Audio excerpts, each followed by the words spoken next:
Hi everybody, just wanted to do a video about the IL-2 Sturmovik series of video games because it can be quite confusing and it's actually more complicated than you would think it is. So anyway, let me just get started. The first thing I'll say is that the IL-2 Sturmovik games really need you to get a flight stick, a joystick, like a HOTAS system, so always bear that in mind. That's going to be part of the cost of getting the games. So let's start off at the beginning, and we're concentrating mainly on the games available on Steam here. So you've got IL-2 Sturmovik 1946, which came out in 2006, and this is a homologation of the original IL-2 Sturmovik games and the kind of add-on bits that came out for it. So there's loads and loads of content for it. However, I think really 1946 is probably for the sort of person who has worked their way through Great Battles, or is working their way through Great Battles, and maybe Cliffs of Dover, and you're like, actually, I want to go back to the older game. But you will need to be installing an awful lot of mods to bring this up to kind of what we might call modern standards in terms of texture packs and things like that. So it's more for the more dedicated fan. Then we have the rather strange development path that IL-2 is taking at the moment, in the fact that there's actually two versions of IL-2 Sturmovik which are being developed on different engines. So you've got the IL-2 Sturmovik Cliffs of Dover, and you've got the IL-2 Sturmovik Battle or Great Battles version of it. So IL-2 Sturmovik Great Battles that's the main dev team. But what happened was IL-2 Sturmovik Cliffs of Dover came out, I think in 2010, but was abandoned fairly quickly by the official devs. But it was picked up by modders, community models, and in 2017 they got back together with the official devs and released IL-2 Sturmovik Cliffs of Dover Blitz Edition, where hopefully, they've fixed most of the problems and improved it and made it very much playable. And it's really good. And the big difference with Cliffs of Dover Blitz is that it's set in Western Europe. It's set in the Battle of Britain. I first thought the IL-2 Sturmovik games were just all about the Eastern Front and flying Russian aeroplanes, maybe some German ones. But in this one, you can jump in a Hurricane, a Spitfire, a Blenheim, a Me-109, a Heinkel 111 bomber, a Stuka, a Ju-88, a Messerschmitt 110, all these sorts of things. And there's something very special about dogfighting way above the English Channel, and you look down and you can see the English Channel on one side and the green fields of southern England on the other. It's pretty good. Sends shivers down your spine. It feels like an older game though. It definitely feels like an older game, Cliffs of Dover. But there is the DLC as well, the Desert Wings to Brooke, which takes you to North Africa and introduces some more planes. However, we still don't have four-engine bombers. Four-engine bombers are really only in IL-2 Sturmovik 1946 at the moment. But this is where things get a bit odd. In the Cliffs of Dover sort of track of IL-2, they're working on Fortresses and Fokker-Wulfs, where they're bringing in the B-17 Flying Fortress, which should be absolutely amazing.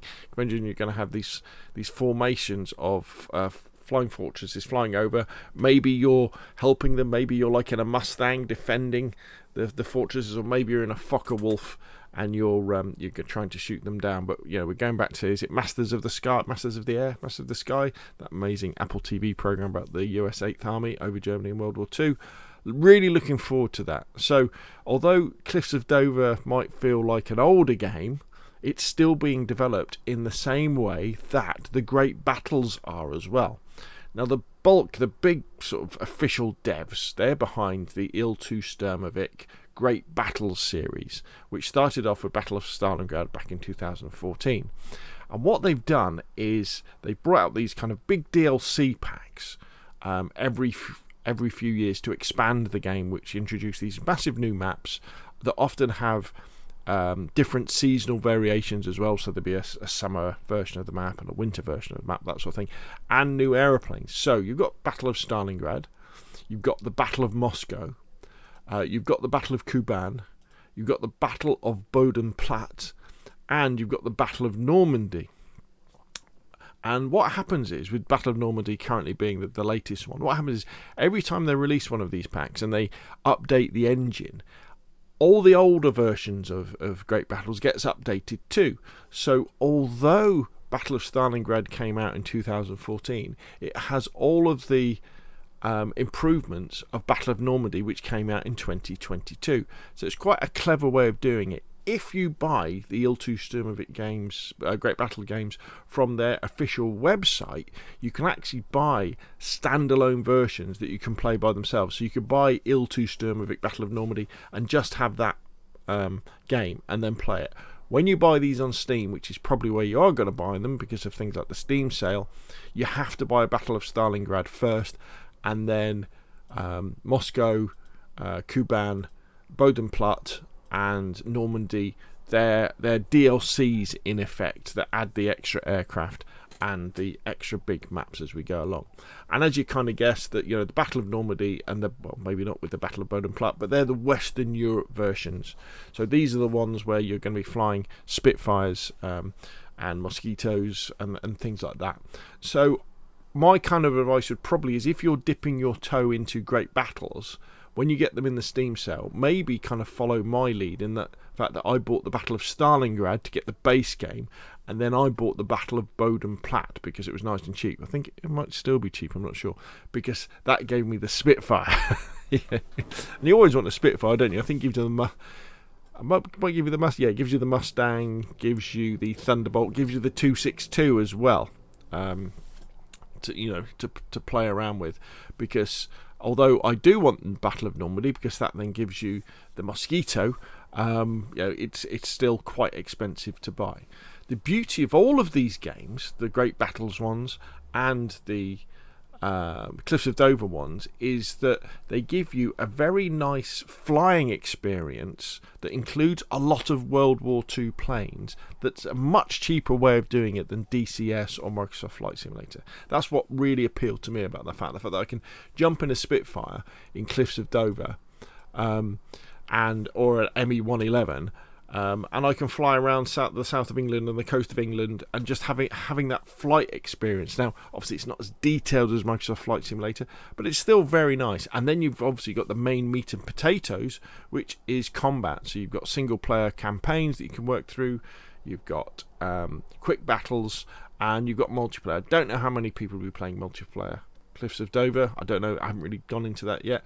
People will still be playing multiplayer Battles of Stalingrad, but obviously when you start getting into that stuff, just bear in mind as well, most of those people, they're wearing VR helmets, and they've been doing this for a long, long time. So it might be a little bit intimidating, as we'd say. So there we go. So you've got kind of these two main versions of IL-2 Sturmovik, Cliffs of Dover and Great Battles. I would say, having played both, that Great Battles, at the moment anyway, is a lot more polished when you go into the game, and things like the HUD and when you're flying your aircraft. It feels like a much more modern game, as you'd expect, with the fact that they keep updating the engine, as new things come out. But aside from that, though, I would say that flying around in Cliffs of Dover in a Spitfire or in a Hurricane has given me plenty of chills down the back movement, simply because of what you're flying and where you're flying it.